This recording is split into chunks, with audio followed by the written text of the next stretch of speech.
the aim. So what are we really trying to achieve? We're trying to change the terms of the debate. If the terms of the debate are only about economic growth, shareholder value, and how you can grow your business, we're lost. We're lost from the argument of you're going to need 3 planets. You're lost from the argument of if with inequity, you're going to have social and political unrest, and we're not going to have stable economies. And you're lost as a moral human person. And that's not where the private sector are at. They understand that.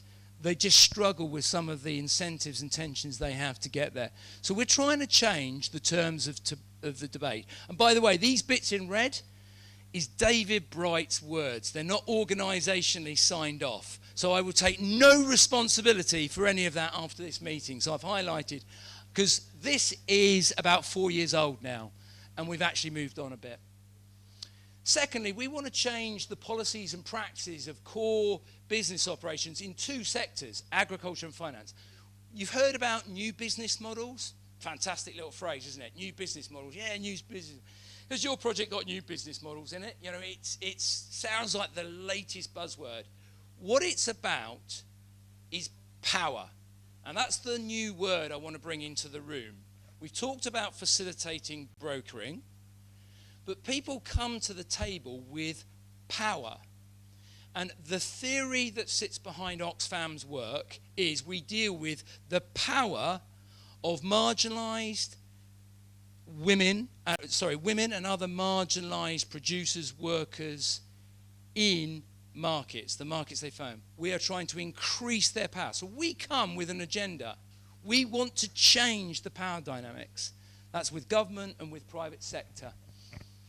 And what we're trying to do in one part of new business models is saying, change the way you do business. If you apply your old business model, that is not going to be successful, and it's not going to deliver the win-win of development and profit.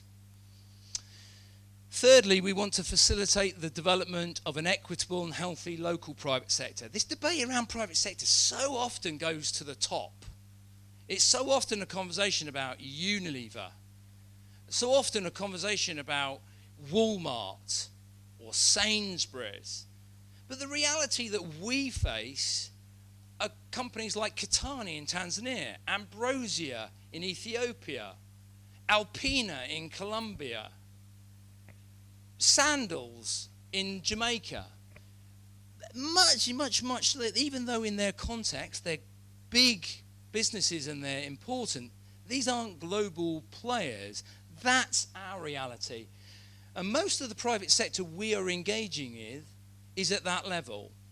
And we found that we have engaged on 2 particular types of private sector to date.